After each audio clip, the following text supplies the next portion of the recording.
Look who is back. I don't know.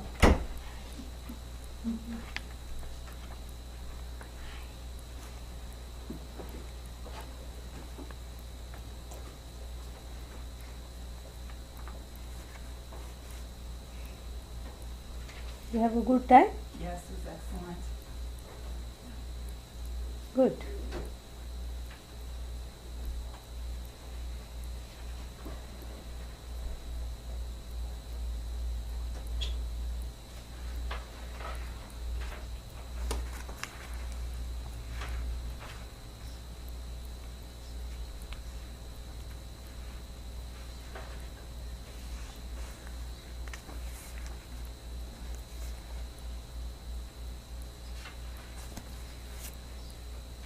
Om Sahana Bhavatu Sahanau Bhunaktu Sahaviryam Karavavahai Tejasvinavadhitamastu ma vidvishavahai.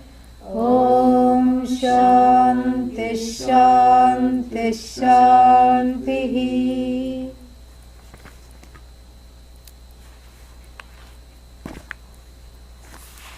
औदासीन्ये तु धीवृत्तेः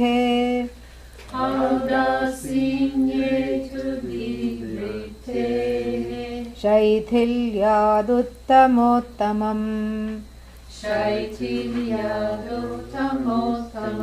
चिन्तनं वासनानन्दे ध्यानमुक्तं चतुर्विधम् Dhyanam Uktam Chaturvidham. The fourth kind of meditation is now, the four kinds of meditations have now been set forth. Dhyanam for meditation, contemplation. Chaturvidham, the fourfold contemplation has been set forth. Uktam has been talked about. What are they? The first three we saw. Actually there are four if you take the first one as well. And then this last one which we have yet to see. And then here, is the question, a very important question, is that for the first half of the teaching, what we had was a discussion of the Shanta Vritti, correct? Mm-hmm. And how central it is to keeping the mind happy, because the Shanta Vritti alone is able to reflect Brahman totally in a certain sense. What comes, Sat is there, Chit is of course there, and Ananda also is there, whereas in the other two, the Ananda is inhibited. Just like we see that in the water which is put on the stove, the light of the fire is inhibited, correct? It takes the heat but not the light. So likewise in the Ghora and the Mudha Vrittis, the Sat Chit is there, but the Ananda is not there, because the medium is the wrong medium. Whereas in the log of wood, we find that the heat and the light, both the aspects of fire, are very much there. So likewise in the Shanta Vritti, the Ananda is there. We saw that, and we saw the importance of keeping the Shanta Vritti to the forefront and keeping the Vritti as Shanta as possible. And then as a result, what now? Now the question arises that if Shanta Vritti is all I have to do, and yesterday somebody asked that question also, if all I have to do is be in Shanta mode all the time, then that means Brahman is no longer independent, correct? Brahman is dependent upon a mood. So Brahman becomes dependent upon the Vritti, correct? What is the truth? Everything is dependent upon Brahman. Brahman alone is self-dependent. It is dependent upon itself. But not knowing that, the person is thinking that if I have to always keep Shanta alive and burning, that means the Shanta Vritti there, Ananda there. Shanta Vritti not there, Brahmanaha Ananda, Brahman's Ananda, Ananda that is belonging to the Brahman is not there. So this is the law of invariable concomitance, Anvaya Vyatireka. This is how we teach in terms of sleeping, dream and waker, Waker is there, I am there. Sleeper is there, I am there. Dreamer is there, I am there. Waker, dreamer, sleeper not there, I am still there. Correct? This is how you arrive at the I logically by using this prakriya called avasthatraya prakriya, or also called anvaya vyatireka method, the law of invariable concomitance, so that everything changes and that which is invariable is Brahman. So now in this example, Shanta Vritti there, Ananda there, limitlessness there. Shanta Vritti not there, limitlessness not there. So then which becomes more powerful than limitlessness? The Vritti. The Shanta Vritti becomes more powerful than limitlessness. This is a problem, correct? This is a problem because then the subject joy is subject to the subject being in a good mood. Yeah. So then this is a very unsavory state of affairs, correct? And so therefore he talks about a different kind of contemplation here, a contemplation that is not dependent upon the vritti, and that shows that actually the vritti is dependent upon Brahman, because everything is dependent upon Brahman. So just because the Ananda is not seen, correct? You don't see the Ananda, that doesn't mean it's not there. That's all we are talking about. And then so he says that the proktam chaturvidham, the fourfold meditation has just been taught, he says. And then what are they? Wrong chapter. Here, let's go back to the correct place. Yeah. Audasinye tu dhivrittehe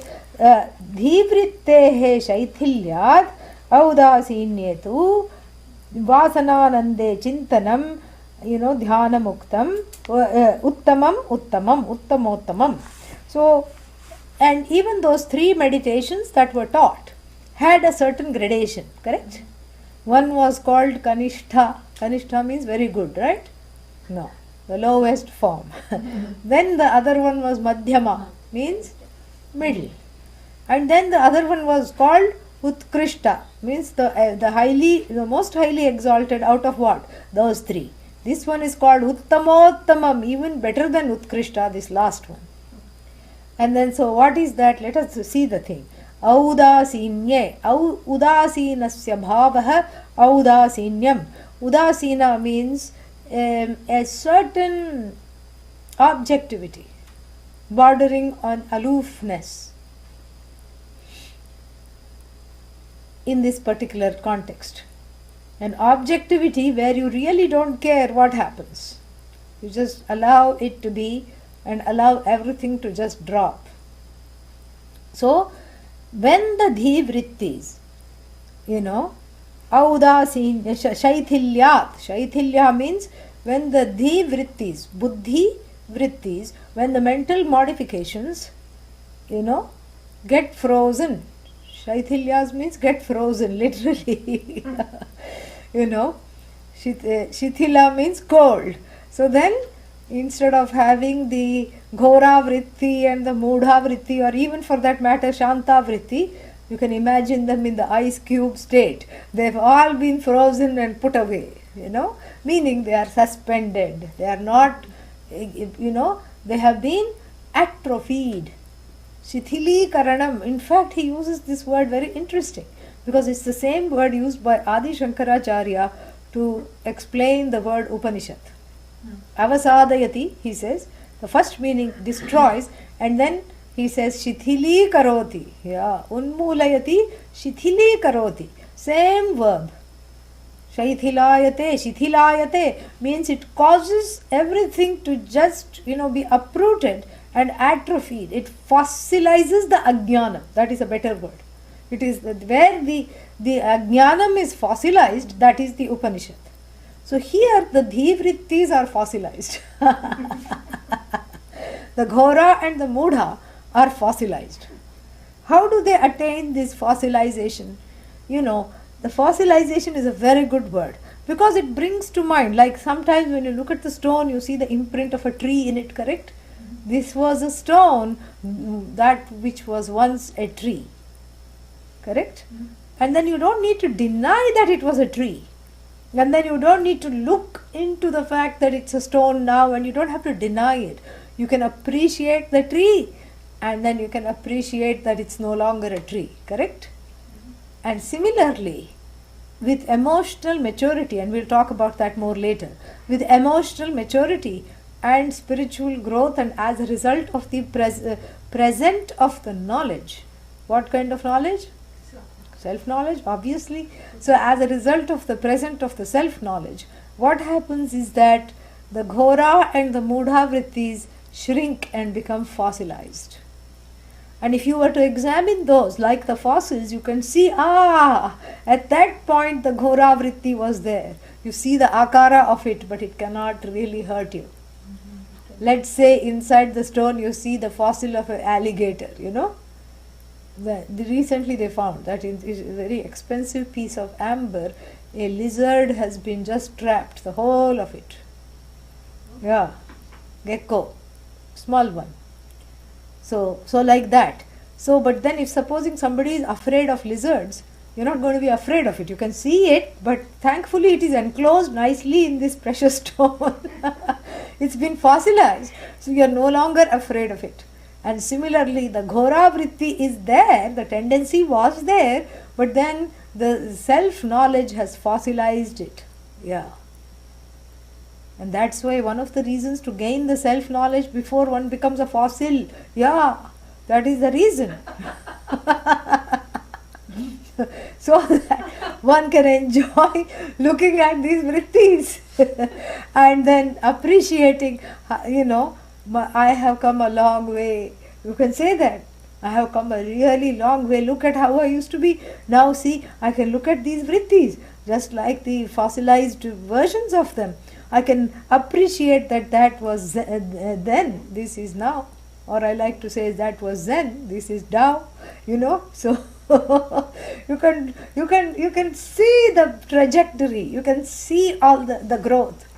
So he uses his words so beautifully. I want to really appreciate him for that. So, audasinye. Udasina means a lot of things. Objectivity, impartiality, neutrality, and here aloofness. Objectivity touched by aloofness. When the dhivrittis mature, meaning they start to go from tamas, grow from tamas to rajas, rajas to sattva, and after that nothing bothers them so much. And even sattva requires a lot of maintaining, correct? And a few classes ago I said that with emotional maturity the sattva also can be thrown away like Harishchandra's stick. Remember that class? Mm-hmm. Say yes even if you don't remember it. Yeah. So that's what I said, like Harishchandra's stick, the stick with which all the unsavory things were burnt, correct? Then after they are burnt, what is the use of this stick? That also is thrown into the fire, you don't need the stick. So the Shanta Vritti is an aid to attaining, the understanding, to deepen the understanding that is received in the classes of oneself as free of all the vrittis, not dependent upon the vrittis. So then what happens? Audasinye. Audasinyam is a very important word here. With gaining of the objectivity and an increased aloofness to what? To letting the circumstances of your life start to bother you and govern your mood. That is where the aloofness is. And how do I gain the aloofness? I gain that aloofness through the twofold prongs of viveka and vairagya. There is a very important teaching in the Mundakopanishad. Parikshya lokan karmachitan nirvedam ayat. That nirveda here is called audasinyam, udasinata. So, Parikshya lokan, having examined all the fields of experiences, the whole gamut of the fields of experiences, including heavenly lokas, etc. Having examined means what? having called their bluff, and having seen that the pursuit of that doesn't lead to the pursuit of the infinite. It's an entirely different thing to look at the world and all the activities and the things therein as a way to gain emotional maturity. That's an entirely different thing. And because the priorities have shifted. The priorities have shifted. So if the focus is on self-knowledge, then for that I may do many, many things to prepare for that. You see? There is the difference. So for example, we've talked about this many times, like the person who is headed to the airport, because moksha is like taking off, So, so the person who is headed to the airport, on the way may do a number of things, correct? They may say, I have a lot of time, let me go the bucolic way and see the sheep in the fields. Because there is so much time, there is no problem, But even while seeing the baby sheep, bleating in the field, where am I headed? To the airport, correct? And then you may say, I can, pick up some baked goodies in a local cafe. And then you stop there and, pick up some baked goodies, because nowadays they don't feed you anything on the plane, They ask you if you have food to share with everyone else, And so you pick it up, and when you are in the bakery or the coffee shop, where are you headed? Airport, correct? And then you say, I want to run a couple of errands, I want to drop off some things at the Xerox shop, because when I come back I want the things ready. Where are you headed? Airport. Then you say, I'm going to drop off my dry cleaning. Where are you headed? Airport. Then you say, okay, I'll visit a friend, I still have so much time. Where are you headed? Airport. And then you park your car at the friend's house, and the friend says, why do you want to drive to the airport? I'll drive you, and I'll pick you up, and you can take the car from the house. Still, where are you headed? Airport. So that side, there should not be an oversight of this focus. And this is what is called the viveka. Nitya nitya vastu viveka. So you may be doing so many things in your life, So you may be going to, work. You may be getting married, you may be coming out of a marriage, you may be, having a party, you may be going to some, so many things, shopping till you dropping, so many things you may be doing. But as long as the commitment and the focus is for the self-knowledge, then all this becomes a preparation and an aid to emotional maturity, whatever one does. Because it is for one's own self-growth, so that I can ready myself for this knowledge. Otherwise you can't enjoy. You can't enjoy the teaching. And if you cannot enjoy it, that means that there is an inhibition there. It is not for want of the teaching not being interesting enough. Even though sometimes that's what we tell ourselves. We tell ourselves, it's, if there was a better teacher, I would have understood it better, Or if there was a better, this Panchadashi I cannot relate to. Upanishad I like better, That may be true, but some things speak better to you than other things. Or some teachers may speak to you better than others. That, keeping that aside, if the self-knowledge is not opening the heart or touching the heart, there is some block or fear or resistance. Because as we have seen, this is something that is universally wanted. Who doesn't want to hear you are the best, east or west? Who doesn't want to hear you are the cream? Who doesn't want to hear you are the greatest and the most, you are the whole, you are limitless? Who can argue with that? Who can improve upon that? And everything that one does, one has to be able to see that everything that one does is for the sake of this alone, to gain a sense of wholeness, to gain a sense of having a say in this world, to gain a sense of the feeling that I really matter. That's what everyone wants, is to matter. That's what one wants. And this you cannot overcome this feeling that I want to matter. I want to contribute something. I want to really make a difference. I want to matter. You cannot say, if I don't mind, it won't matter. You cannot do that. You can only do that for a few months, few years maybe, but that is just suppressing it. This is the basic desire. One is wired for moksha. Really speaking, one is wired to discover the glory of oneself. And the glory of oneself is really you. It's not something coming from outside. If there is an inhibiting factor, it is what is called ajnanam. Atma ajnanam, I don't know myself. And for that, what one has to do, pariksha lokan, has to first gain the emotional maturity. And this takes several lifetimes sometimes of running around in circles to know that it is a circle. Yeah. And what is the circle? I try to matter, and then I get discouraged and say it doesn't matter, and then never mind, doesn't matter, and then I find that it matters again, and then I try to become important, and then I try to leave some mark, and then I try to have something to say this is my time, this is me.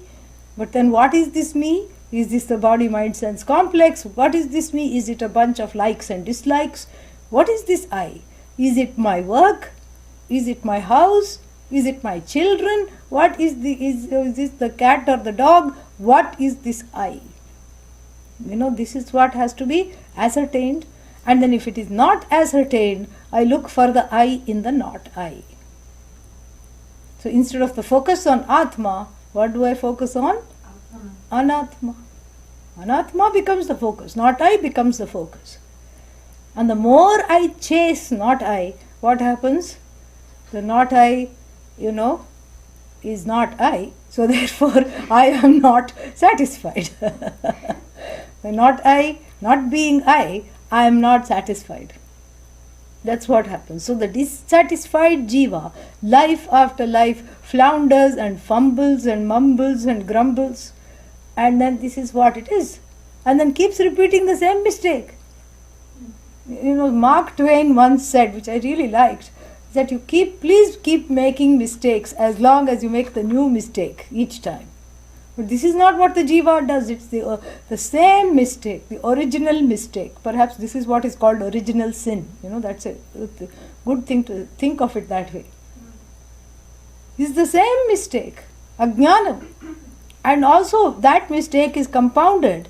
Not only do I not know myself, as a result of not knowing myself, I take myself to be finite, and I take myself to be dependent on the mind, dependent on the body, dependent on the partner, dependent on the house, dependent on so many things.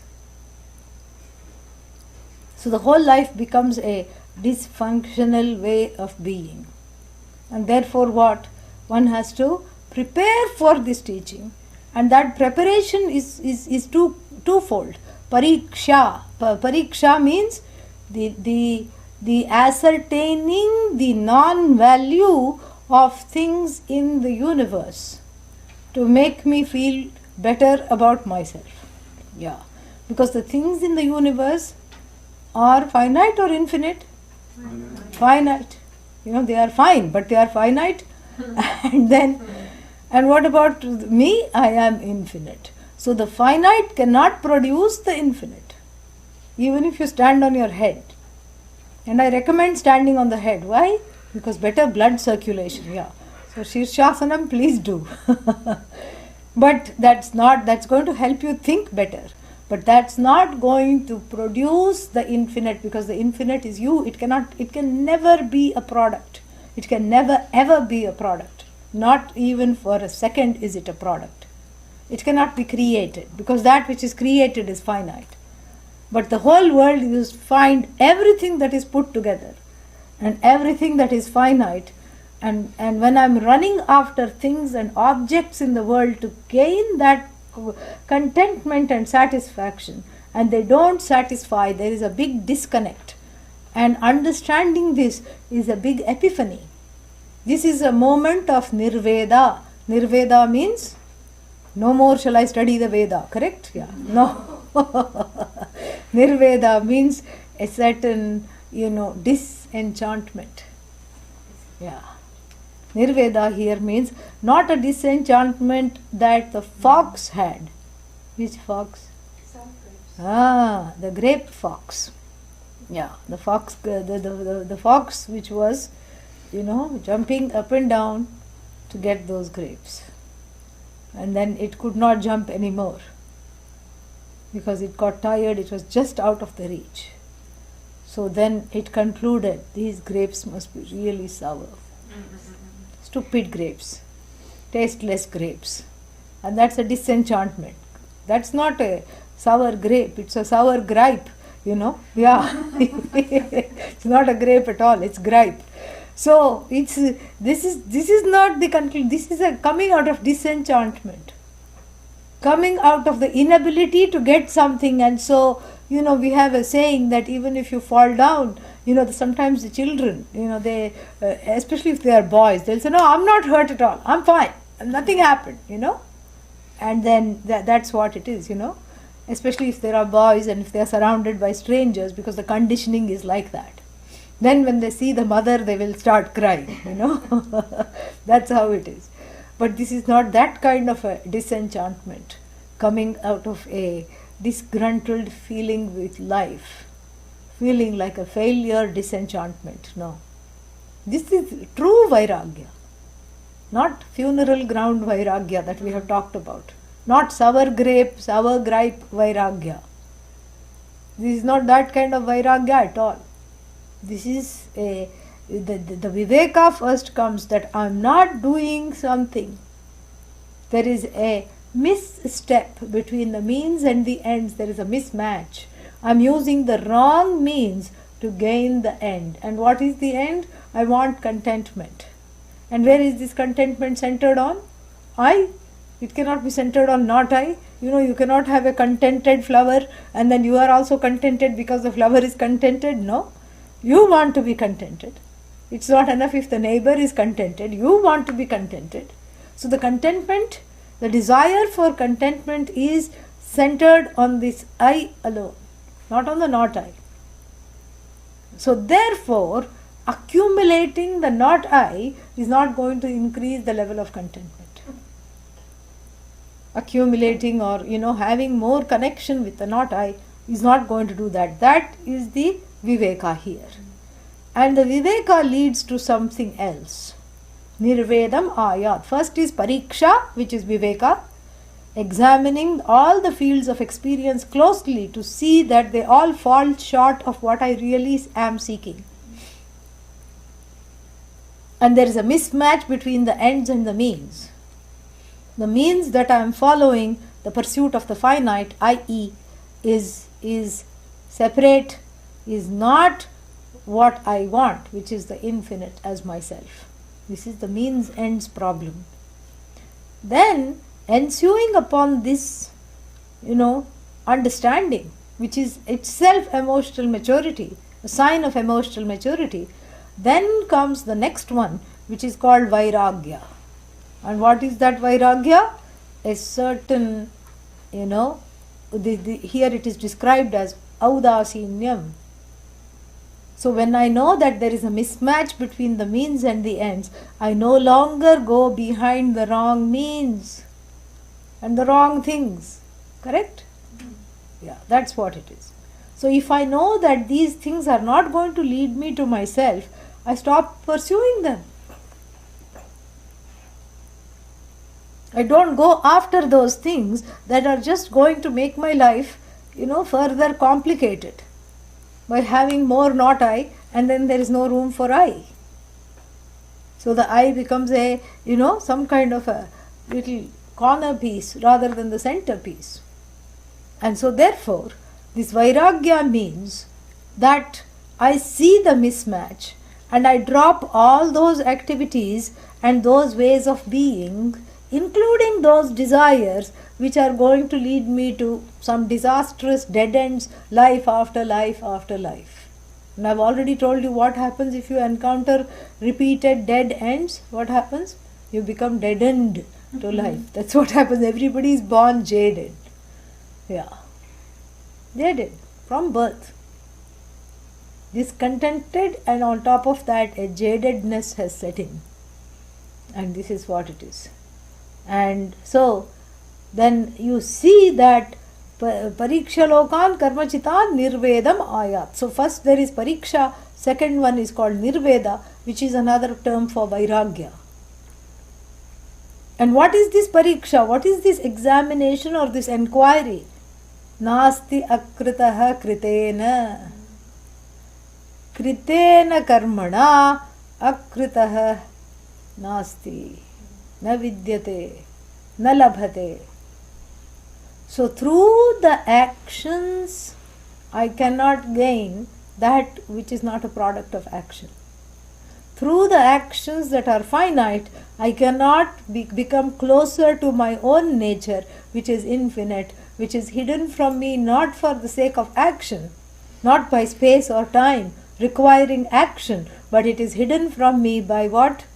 Ignorance. So you see, this is a slow process. So first you have to have pariksha, first you have to examine all the fields of experiences. Everything that you have been passionately pursuing, you have to see that where it is going to end. Where is the end of that?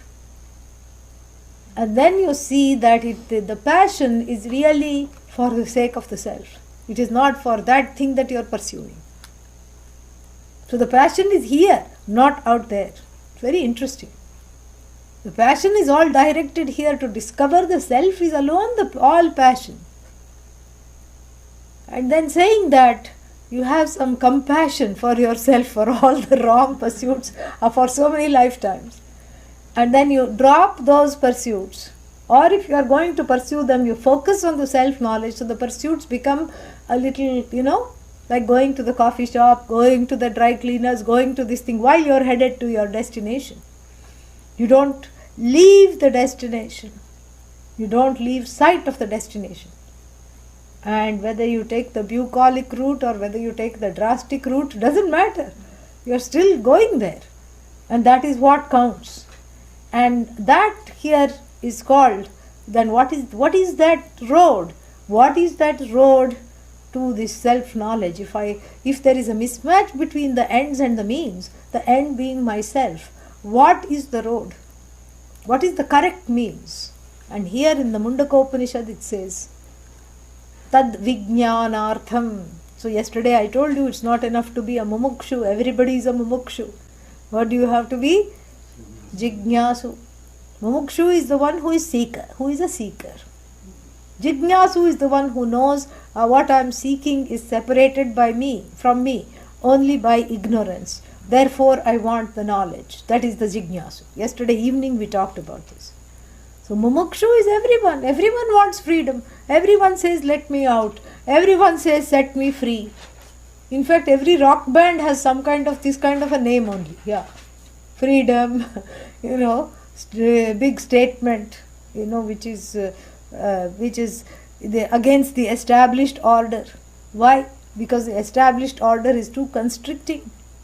It has all these problems. So every rock band, every artistic expression is only for the sake of finding that freedom within. Really, that's all it is about. Every artistic expression. That is what everybody who was painting, who was writing, who was singing is all for this only. All self-expression is really for the sake of discovering that contented self. And so, understanding this, I leave the realm of action and focus therefore on knowledge. How do I focus on this knowledge? Tad vijnanartham it becomes, to know this. Saha brahmanaha, that person who is interested in knowing Brahman now. Gurumeva abhigachet. May that person approach the teacher, a teacher. Eva means only through this teaching, from a person who is a teacher who knows how to handle the means of knowledge, can this freedom be understood. Otherwise it is not understood. It will always play hide and seek. This is what the Mundaka Upanishad says. So you see that this audasinyam is not something you attain. It is a whole series of understandings and a series of realizations about one's own quest, about the primal quest that everybody has, about the special nature of this quest, and what are the causes for this quest. Who is the seeker? Who is this seeker? Am I the seeker of the infinite, or am I an infinite seeker? Infinite seeker means there is a problem. You keep seeking infinitely. But if I am the seeker of the infinite infinite being myself, my quest is finite if it's properly directed. So first I know what to seek, then I know how to seek, what not to seek, how to seek. And how to seek is dependent upon what is it that I am seeking. And if what I am seeking is not separate from me, that is, therefore no action is required. If what I am seeking is separated, as it were, by ignorance, then that ignorance has to be removed. Therefore, I seek the knowledge. So this is what audasinyam means here. Audasinya means with the power of the self-knowledge, of the exposure to the self-knowledge, this baby vairagya, this baby dispassion grows into adulthood. Yeah, first it groans and then it grows. And then what does it do? Then it causes a transformation in the person. From a seeking person, one becomes a non-seeking person. There is nothing to seek, because if really what you are seeking is a growing contentment, then you stop seeking. And this happens even without self-knowledge, but albeit for short periods of time and in discrete experiences. Like when one is having a new relationship, everything is exciting and one forgets to even be in touch with all the other friends and support systems. Why? Because this one is filling one up completely, or so one thinks. Correct? Yeah.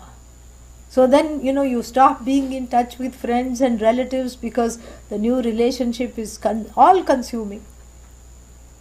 And then what happens? Until the transference takes place. Yeah. Until you want things that the other person cannot give. And who is it that's wanting? The inner child is wanting that from the other adult. The other adult also has a few inner children, and then this is what is called mutual adhyasa on each other. So therefore nobody is satisfied. And then you say, what did I do before I was in this relationship? Oh, these are my friends.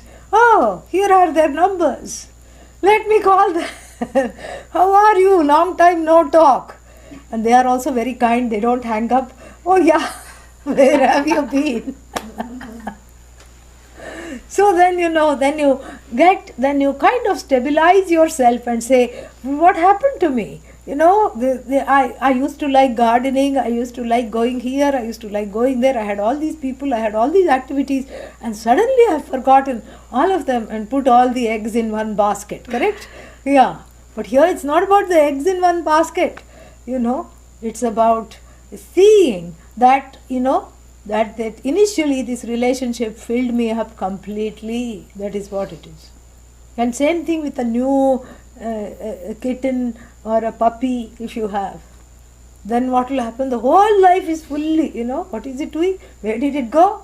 Did the other cat eat this one because it is small? Like these all thoughts come. And then, you just are completely focused on it. And then you have to feed it 4 or 5 times a day. And then you have to burp it on the back, and then you have to put it to bed, sing it one lullaby, get it, same thing with a new child. You have to do all these things. It's not just that you're busy. Your mind is completely occupied. Your whole being is occupied. That means what? It's giving you a fulfillment, correct? Yeah. But what kind of a fulfillment is it? It is your own fulfillment that it is portraying, really. It's portraying the fulfilled person briefly. That's what it is. And so therefore, now, but those things you come out of. So then the fourth kind of meditation, he says, is that fulfillment. Imagine the puppy fulfillment, new relationship fulfillment, new baby fulfillment, or any other fulfillment that you have, new project fulfillment. That is an all-encompassing, completely devouring fulfillment where you feel so fulfilled. Imagine having that without any activity, without any pursuit, without any person. That is you. Oh, but is that possible? Yes, it is possible. Oh, but what will it take? Pariksha lokan karmachtan nirvedam ayat. It takes knowledge, self-knowledge. It takes knowledge. It takes the pursuit, a serious pursuit of the knowledge. You know, that's what it is. Because what happens with the knowledge is that the contentment, as the clarity grows, because we don't say that, enlightenment is an event that happens to the self. That it is one aha moment. Till yesterday I was an ignorant idiot, and today I am an enlightened, some kind of a, wise person sitting on top of the mountain. No, it's not like that. The ignorance drops in pieces, so to speak, or rather, as the ignorance drops, it's like today morning there was fog, and then when I went for my walk, I saw patches of clearing with the sunlight pouring through the patches. It was actually very beautiful to see that. The sunlight is pouring in patches. That is what the mind of a person pursuing self-knowledge is like. There is still fog, there are places of clarity where I see clearly. And this is such a lovely metaphor, because I was seeing that this morning and thinking that this is how, when the student is keen on pursuing the self-knowledge, this is what happens. The clarity grows. The fog is lifting in some areas but not others. Because when I looked yonder, on the other side of the horizon, the fog was thick there. It was still rolling out, but it was there. Thick and grey. But then as it came here, right above where I was walking, it was just patches of sunlight playing hooky. Yeah. And then suddenly one feels, now I know, now I don't. Yes, I think I know this. I thought I got it. Oh. So what is it? It's certain areas where the vrittis are holding tight. Areas which lack vairagya, really, honestly speaking. Yeah. The fog is vairagya. The removing of the fog is the vairagya. So in areas that are not yet visited by vairagya, there will be patches, this patchy fog. That will be the forecast. When? Life after life. What is the condition in the next life? Patchy fog. What is the condition in the life after that? Foggy patches. What is just to have a difference. What is the condition in the life after that? Patchy fog. This is what it is. So then, as the clarity grows, the fog of ignorance lifts. Yeah. In fact, that is what there was one. What is that? Somewhere I saw in the airport one sign near on the coffee shop. Please have today's special fog buster. I said, what is this fog buster? It was the strongest coffee, like triple mocha or something, espresso. I don't drink coffee, so I don't know what it was. But it was somebody ordered it, so I saw that. It was a fog buster, correct? Yeah. So this is called fog buster.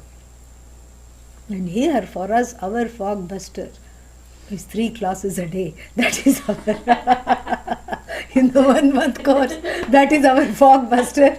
You have 3 doses and all the mental fog is gone.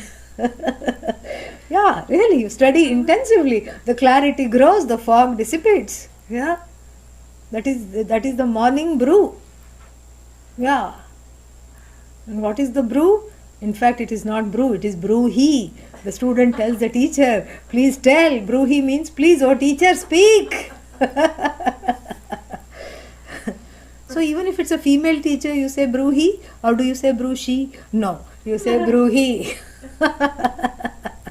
Yeah. Brew-he. Tanme brew-he sunishchitam. Yat shreyas syat. What is shreyas? What is moksha? Arjuna says in the 5th chapter. Don't confuse me. Ekayoho. Out of all this, whatever you are telling me, tell me one thing to follow. Tanme bruhi sinishchitam. That bruhi is our brew. Yeah, our brew to chase the fogs of doubt and despair which one has been following life after life, which has been following one. Our brew is this self-knowledge. That is the brew. And just like, nobody likes the first cup of coffee, correct? Yeah. It's an acquired taste. Yeah. After a while, you cannot live without it. And similar to self-knowledge. After a while, you cannot imagine life without self-knowledge. And so the pursuit gives a boost, and along with and gives a growing clarity which one can discern within oneself in the form of emotional maturity. A growing emotional maturity. And you will be seeing this. In fact, I want to hear from you. This is something to prepare. I want you to prepare a written statement that you can read out at the valedictory function. Whoever wants can do that. A short paragraph of how you think you have grown as a result of this course. That will be very nice to hear. And we'll publish that in the newsletter as well. And so this is what it is. So even in this 1 month course, you will discern that there are certain things that have changed inside of yourself. You will be aware of that. And it is important to document that. And even though you think it's not worth documented, it is helpful to others as well. Because this is how one forges one's own journey, by looking at other footprints along the way. Even if it's not inspiring for you to write it, consider the fact that other people might be inspired by that. So send me your reflections, and and we will read it on the day of the valedictory function. That's what it will be. I will announce it in the rest of the classes this weekend as well.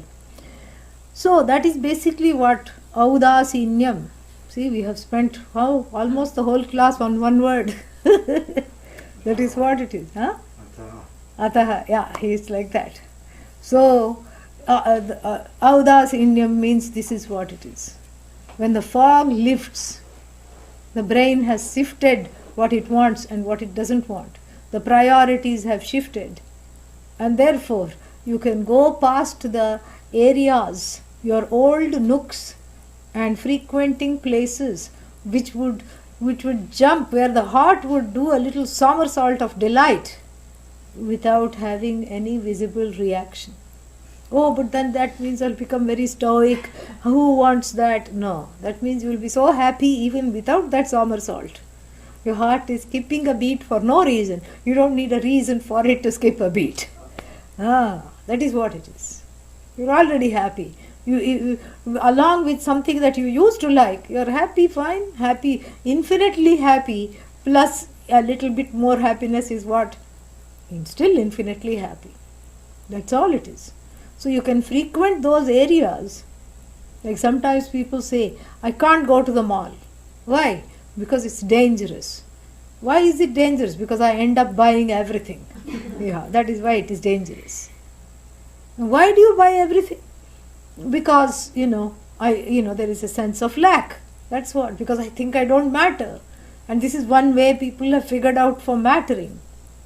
So therefore it becomes an addictive behavior pattern, that I can't pass any shop without shopping. That's what happens. But here, when you understand that, you are the whole, then that shop was just a prop, really. And then the prop is no longer needed. When the prop is no longer needed, it drops. Just like if you have a leg injury, some ligament is torn in the course of playing some sport. Then the doctor says, use crutches, use this cast. For 4 or 5 weeks you be on crutches. Then the person is on crutches, person is in a cast. And then after that, there comes a time you have to cast off the cast, correct? Yeah. You can't make the crutches a fashion statement. So why are you having crutches? Is something wrong? No. Your leg is broken? No. Some injury? No. Are you in pain? No. Then why are the crutches? I just thought I'll bring them along. Nobody does that. Nobody does that. So all the crutches drop away as a result of this audasiniam, the present, the gift of self-knowledge is that you can enjoy everything without leaning on it. Yeah. Why? Because you are Brahmani Leenaha. Yeah, that is a Sanskrit word. Leenaha means absorbed in. You are so self-absorbed, and I mean it literally. You are so self-absorbed that there is no time and nothing else interests you. Nothing interests you. Self-absorbed in the highest possible way. When you understand what that self is the whole universe. It is the creator of the universe. It is that sentient consciousness that transcends the creator and the created dyad. It's that which transcends everything. It is that which is infinite and infinitely happy as a result of being infinite, infinitely contented. It is that which doesn't require anything to keep it entertained all the time, to prop it up in good humor. This is I.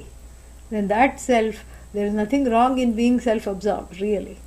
Because when you are self-absorbed like that, you become a delight to the rest of the universe. At least one person you don't have to entertain and walk on eggshells. At least one person you don't have to constantly second guess. At least one person you don't have to keep them in good humor all the time. Thank God. Yeah, thank God. And they say that when one person gets self-knowledge on the earth, even the celestials rejoice. Why do the celestials, the angels and the like rejoice? This is a story. The story is that they rejoice because finally they don't have to worry about keeping the karmic bank account of this one person. Yeah. They can close the file. They can close the file. Prarabdha, Sanchita, Agami, file closed. You can say dead file. Yeah. The Jiva, the death of a Jiva is worth celebrating. Yeah. So they rejoice because they don't have to do the work anymore. And they also rejoice because you are no longer in competition with them. Because otherwise usually, let me become a celestial, let me become Yama, let me become Indra, let me become an angel, because nothing here you are tired of becoming. Here you have found that becoming is really unbecoming and you are not becoming anything at all. And so therefore what? Then you try to colonize other realms. Nowadays, they say that they want to build colonies on the moon. Leave the moon alone. And for this reason, they did 3 blasts on the moon to find out if it had water. They just went and made some rockets that crashed into the moon and then they found that it has water. They should have consulted the Vedic astrologists. The moon and water are so linked. The moon and the tides. The moon stands for the mind, the emotions. And the ancient Vedic rishis knew this already. So here they had to spend all this money. And then when they found out that there was water, that means the second thing that thinks, idhar kuch nahi ho raha hai, nothing is happening here, so I'm going to move over there. Now they are building condos in the moon. There is a bizarre plan to build some condos in the moon. And so this is what, one keeps, because one is so discontented, one thinks of other galaxies and one thinks of other places. As a small aside, I want to share what I read today. One scientist, was talking on the radio, and one scientist said, in answer to the question, do you think that there are other places that have life in the universe? He said, of course. How can we be so arrogant to think that Earth is the only one that has life? Then the next question that was asked to him, I forget his name, asked to him was, so why do you think that do you think those life forms are intelligent? He said, yes, very intelligent. They are probably more intelligent than we are. Why do we think that we are the only ones that are intelligent? Then the third question he was asked was, how come, they haven't contacted us? Because if they are intelligent, they would have better technology and better means of contact. And he said basically that whatever means of, what are they called? Instruments, probes, to probe the level of life, that they have are probably so sophisticated that it cannot read the human IQ. So it thinks that is beyond the range of the human IQ. It cannot even read. So therefore they haven't even bothered to contact, because they think that earth is either dead or full of, unintelligent beings. They're looking So, for higher life. yeah, they're looking for higher life. So, this is what it is. So when one is discontented here, I have another explanation why they haven't contacted us. If they are indeed a higher form of life, they are so contented. Without contacting, they are contented. Yeah, when there is contentment, there is no need to contact anything except the wellspring of one's own joy, that unending fountain which is oneself. No need to contact anything. One is already content. So that is what I would say to that. I would offer to as an alternative explanation to what the scientist said. Although what the scientist said was very amusing to me. I really enjoyed that. So, Audasinye tu dhivrittehe. So in this place, we cannot call it a state. It's a growing, the lifting of the fog is not a state, because the fog is a state. So in the growing understanding of myself, as the clarity grows, the desire which is spun off into various directions keeps reducing. And the ghora and the mudha vrittis become less and less, less frequent visitors. Correct? And this is what is called, shaithilyat. All the vasanas, all the desires from the past, which had a certain, they created a certain pressure in one to get fulfilled, because the desires were based on a false premise that I am incomplete, and so they created a certain pressure in the heart to get fulfilled. They are all on their way out. So the person has more of the self present, and more present without needing to, be surrounded by lots of things, people or situations, and without being constantly preoccupied by how to make a dent, how to make a mark, what happened to my life, why am I a failure. All these thoughts are not bothering. So the vrittis also undergo an important transformation. And this you can discern for yourself. I have a formula. And what is the formula? You look at, as you are studying this teaching, you see the ghora and the mudha vrittis within yourself. And notice, and this is how to notice it, how often do they appear? So the frequency should be less and will be less with the increasing internalization of self-knowledge, the increasing assimilation of the teachings. The frequency will be less. Let us call the frequency category F. And even when the ghora and the mudha vrittis come, before they would take over the person, and the person was not available for any kind of transaction, you had to deal with the vrittis totally. No, the intensity of the episodes are also less.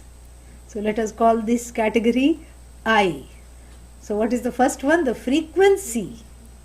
The frequency of the visitation of the ghora and the mudha vrittis are less, F. And even when when there is an attack, the intensity is less, I.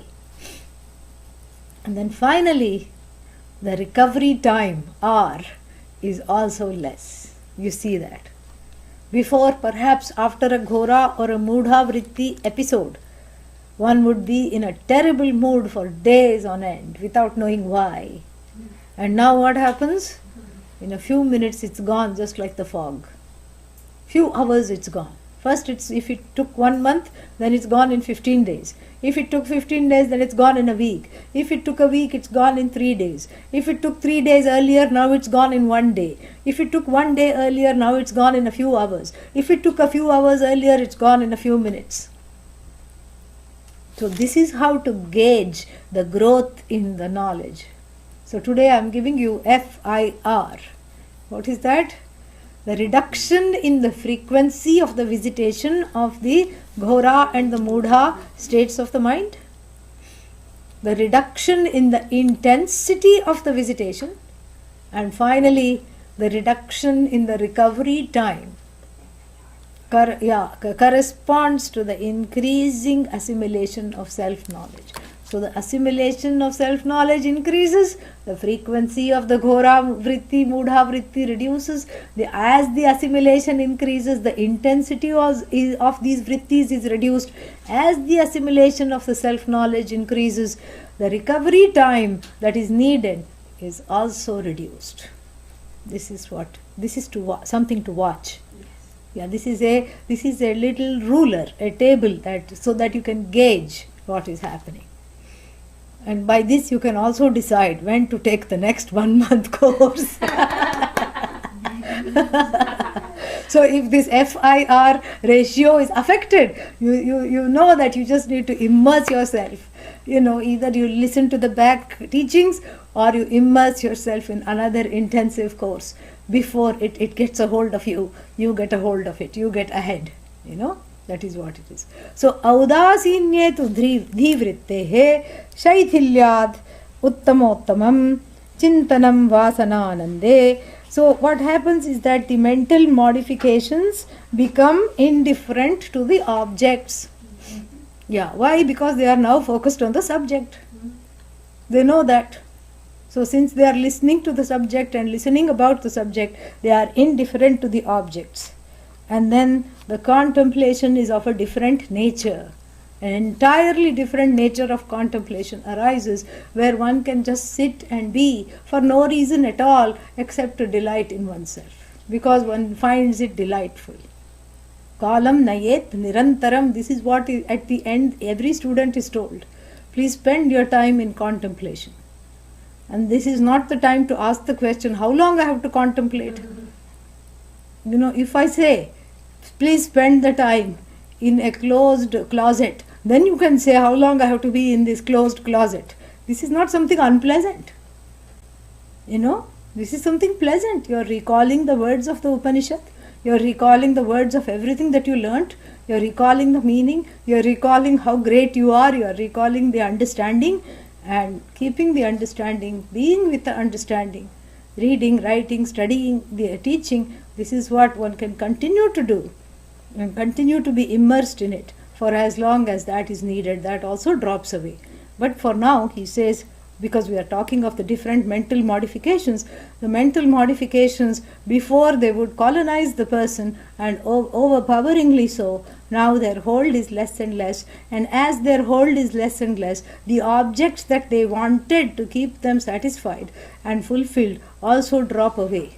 So inside the hold of the vrittis is less, outside the corresponding objects which attracted them, which for which they became demanding, also reduces. And as a result of what happens, chintanam vasananande. So the different kind of the indifferent state of mind, which is independent of all outside objects, is a different kind of contentment, because one is content because one has let go. This is a different kind of contentment, totally different kind of contentment, because one contentment is because one is controlling everything, and that's a finite contentment, always bordering on insecurity, because the control can be taken away. So one is constantly vigilant, like a lion protecting the dead meat, and so one is constantly vigilant. But here it is a free contentment, because it doesn't have a corresponding mental object.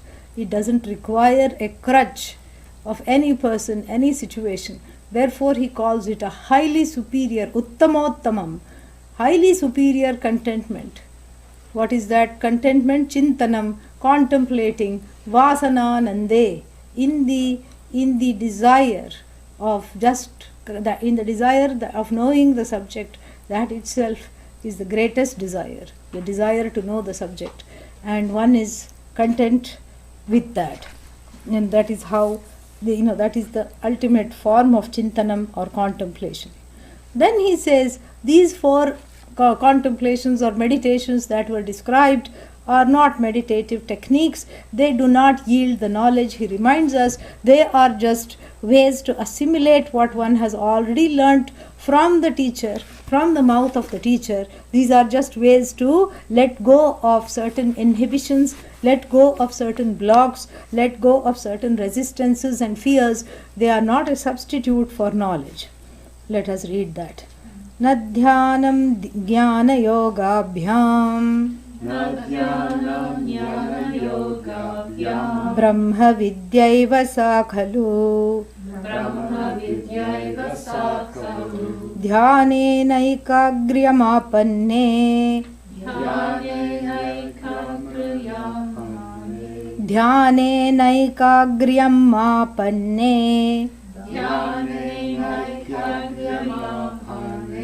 Chitte vidya sthiri bhavet.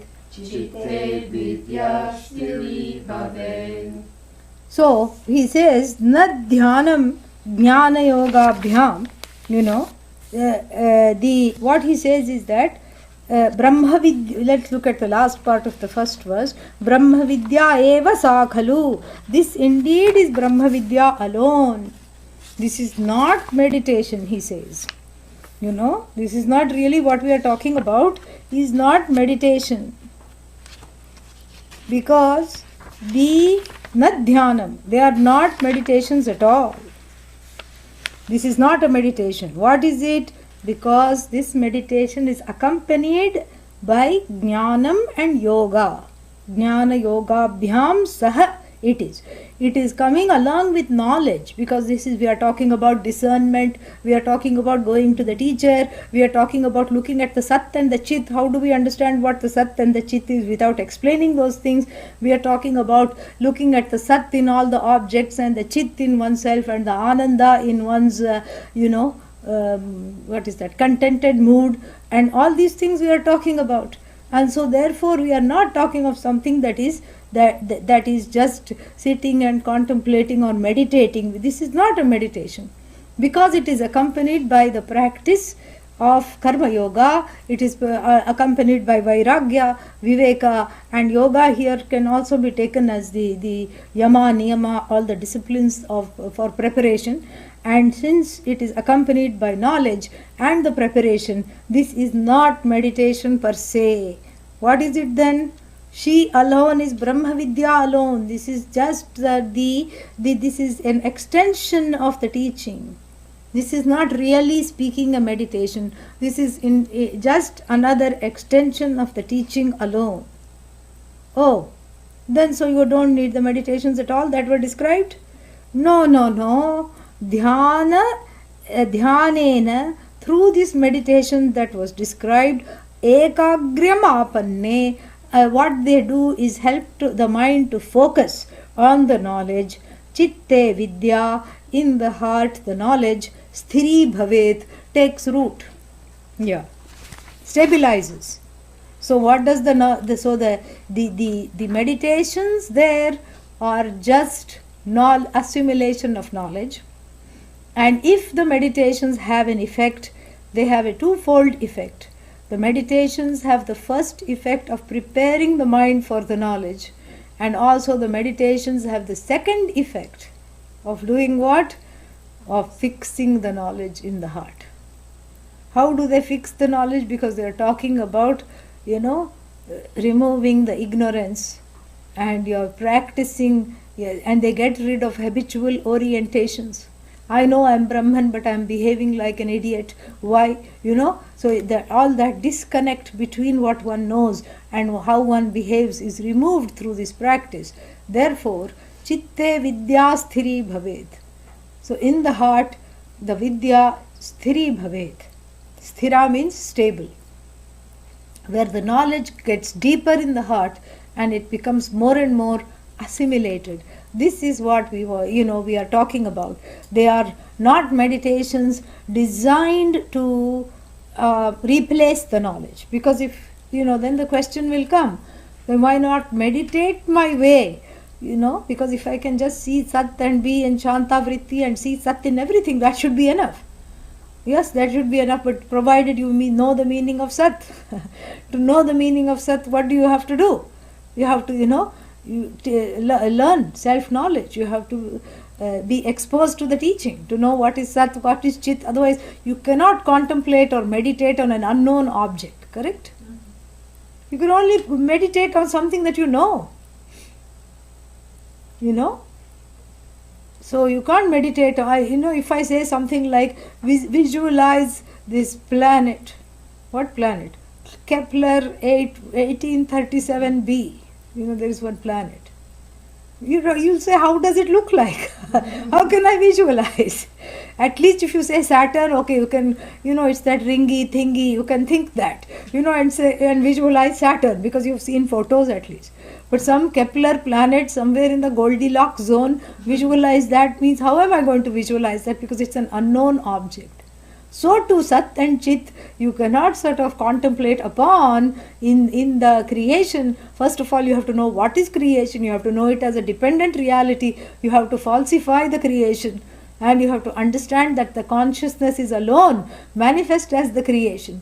And that consciousness, is seen from the standpoint of having a threefold nature, threefold aspects of its nature. Sat, Chit and Ananda, which is myself alone. All this needs teaching.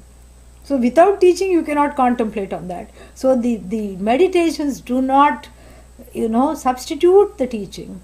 But what do? They are an accompaniment to the teaching. It's like when you have idlis, which are like these rice cakes. Steamed rice cakes. Then along with that, you need what? Chutney. Correct? Yeah. The chutney is an accompaniment. Chutney is an accompaniment, right? Yeah. So, but if you say, I'm just going to have chutney, and then, it's not going to be the same thing. Yeah. When your mouth is going to be on fire, because it's quite spicy. So, the chutney is the accompaniment which enhances the idli and helps it go down a little better. Otherwise, idli is a bland, steamed rice powder cake. Yeah. Sometimes you have to, push it down with a stick sometimes, so it doesn't go very easily. So this chutney helps it to go easily. There's another kind of a to wash it down. There is one more sambar, a liquidy thing. So these two things together are accompaniments. Yeah, they are accompaniments to this. So with the accompaniments don't substitute the main dish, correct? Yeah. They just enhance it and help it to go down further. So these fourfold meditations are 4 side dishes to the main dish of self-knowledge, dished out by the Guru to the student. So, and along with that, if self-knowledge, is not going down easily, you have to wash it down with one of these 4 kinds of meditations. Let us read the next one. Vidyayam Satchidanandah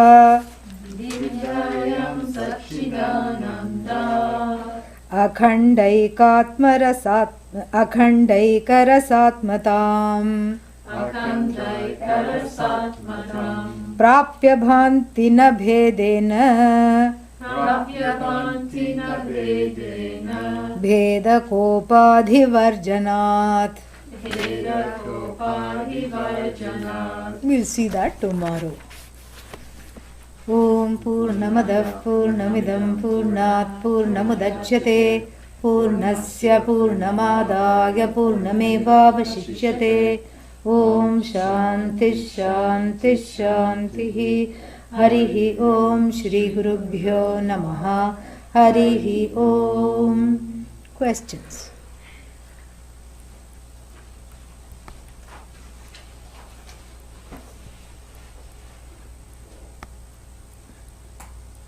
You picked up a very good example about the idli and chutney. You just taught me about that last night. Last night you went to the Indian place and You made idlis? I said, where is the chutney? Perfect. It must have been for you only, that example. It always is. And whenever it comes out. Yeah, she had sambar. Yeah. That's what happens. whoever needs that is the example that comes. No, but that's very beautifully put. All the Yeah. questions in my mind. So you have all these things, these Yeah. 5 things, Yeah. with the main course. Yes. It's you. So that answers me. To get to mindfulness. Thank you. You were just ticked off. Today actually, okay, see, there is another reason for idli chutney. Today actually making idli sambar and chutney for dinner. Please come. Shobha is inviting all of us.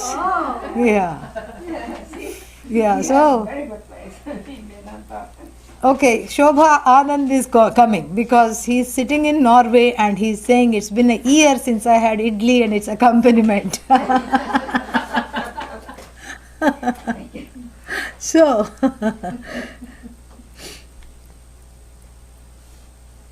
in verse 29, what is Vasanananda means? No, the Vasana here means the basic desire to have Ananda. That is what it is. Yeah. I told you one is wired for moksha, that's what it means. Okay, everybody's mouth is watering now. Sometimes meditation, contemplation and realization are loosely used. Explain. Meditation is Saguna Brahma Vishaye Manasa Vyaparaha. So, meditation is basically doing Nama Japa relating to Ishvara in a particular form, whichever form you like. That is called meditation. That is called Antaranga Sadhana, that fixes the mind and helps it to have this focus and concentration. Contemplation is like chewing the cud. You reflect on the words of the teacher and the teaching that you already know and spend your time thinking about that. And realization, I don't realize what that means because I don't use that word realization at all. I suppose they mean enlightenment, but really we don't use that word. Okay? Yeah. I should not expect contentment through my actions. However, the actions make me grow. So I appreciate the actions. Is this interpretation right? Yes. In a way it is right. So long as you know that the contentment is not through the actions, but the action you are doing is for the sake of self-growth. You are focusing on the self-knowledge. Contentment is through self-knowledge. You focus on the self-knowledge in order to, and in order for self-knowledge, the preparation, the actions help you prepare to assimilate the self-knowledge. Yeah. Yeah, it is Vasana towards Ananda, or Vasana in the form of Ananda. Okay. Very often we hear of Kundalini Shakti. Well, it is they say that it is some kind of a power, but that power, the knowledge of it has become extinct. Nobody knows what it is. And, we often hear that let sleeping serpents lie. Don't disturb them. So if Kundalini Shakti is visualized as a serpent as the base of the spine, don't do anything to raise it, because what comes up must go down. And so we are looking at not of experiences of things that go up and down. We already have those kinds of seesaw experiences. We are looking for the witness of that which is free of going and coming, and which witnesses all the ups and downs. That is what it is. Sometimes my head keeps spinning with thoughts. I use yoga and Nama Japa and it helps me to get into Shanta mode. It does work, and on an occasion the reduction of frequency is true. I think the more one can calm down, the better one can see things. Bingo. Correct. I have finished reading the Bhagavad Gita, the ISKCON version. In it, it says that for Kali Yuga one should meditate. Please clarify. So far I have been taught wrong. One should not meditate. No. In fact, one should only meditate in Kali Yuga. That's another saying that says, no, you can meditate. Nothing wrong. Yeah. Nothing wrong in meditating. Wonderful. May that long continue. Harihi Om. See you this evening, Kathopanishad. Om.